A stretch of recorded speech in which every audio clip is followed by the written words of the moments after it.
Vora, author of the book Pull Out, Men, Modern Life, and Mutiny.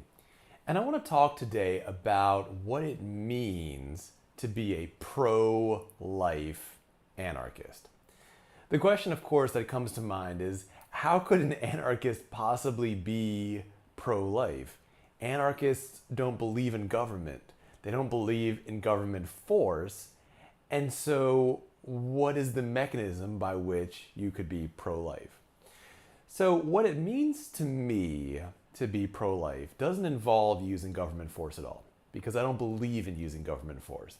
I believe that government force is so inherently evil, so inherently corrosive, so inherently damaging that using it under any circumstance is always the absolute wrong answer. There is no right situation for government force.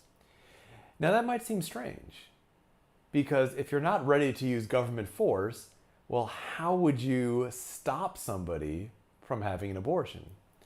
Well, let's start out with this first basic idea. Government force doesn't stop anybody from doing anything.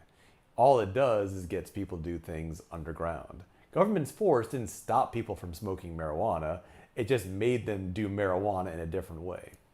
So we're going to start out with the idea that government force is not 100% effective. I don't think it's even 1% effective, but it's certainly not always effective. And that means that something does not need to be 100% effective in every case to be a good idea. Something can be a good idea without getting the results you want on the first try every single time.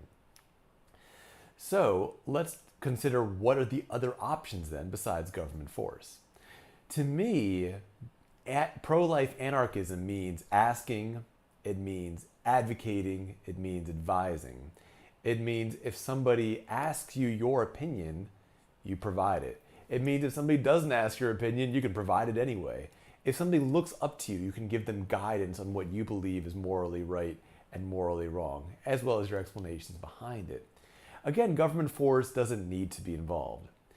The reason that most people have such a difficult time understanding that you can be both pro-life and anti-government is that this myth has come about that something that has a government law behind it, that has government force behind it, is always going to work.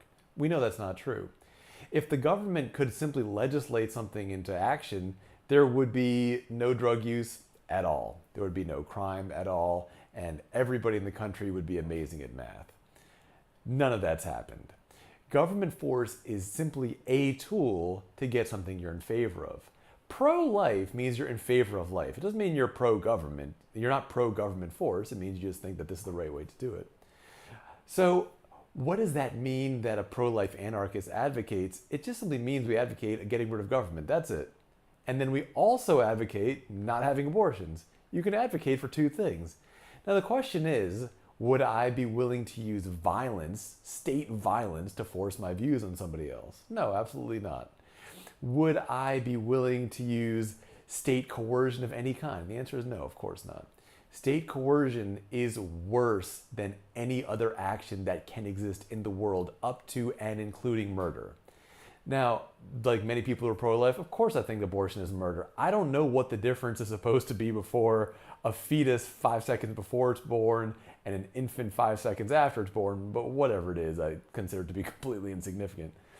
Of course, abortion is murder, but state-sanctioned violence, in my view, is even worse. So I'm not willing to do something worse than the original thing. My goal is to stop abortions, not to pretend to stop abortions, not to use government money and pretend to stop it, not to create a law that pretends to stop it, but to actually stop it. And the way to actually stop abortions does exist. It requires voluntary private action. The first part of that is completely opening up the private adoption market. Listen, there are millions of people who want to adopt kids.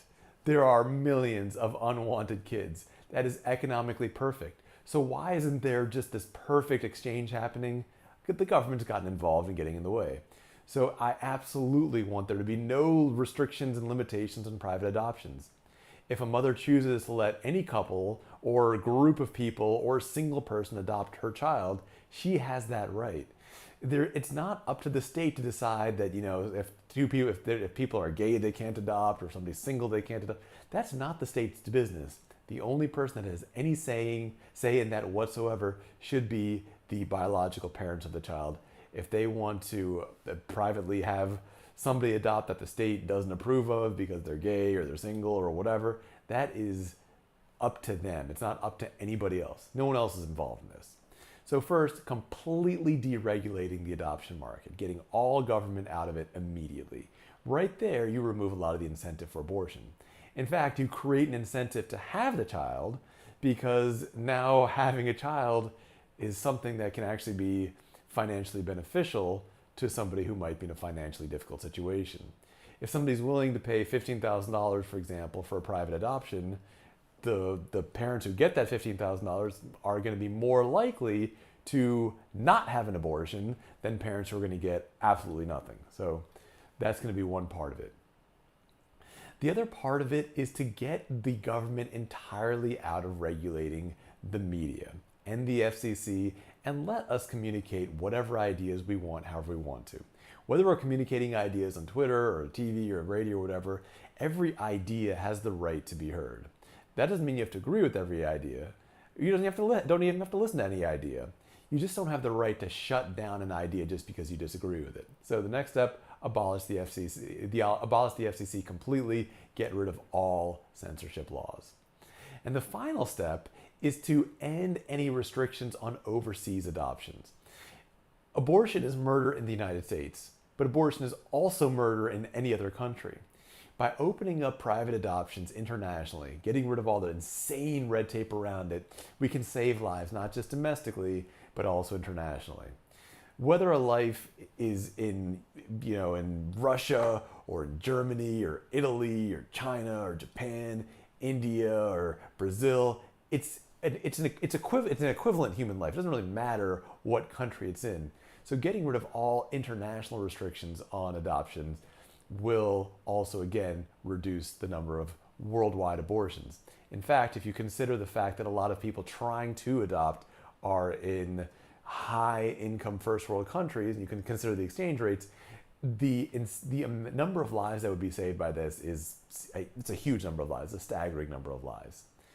So again, by getting government out of it, we can reduce the number of abortions a lot.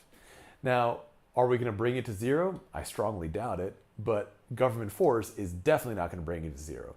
I believe that private voluntary actions will reduce the number of abortions far more than any draconian government actions possibly can. So the goal here is to reduce abortions. The way to do it is to get government out of it. Now, if you want to find more non-state solutions to abortions, non-state solutions to saving human life, a great place to start is by going to lp.org. You're going to find great information there on different ways to use non-violent, non-state, non-coercive mechanisms to save human lives.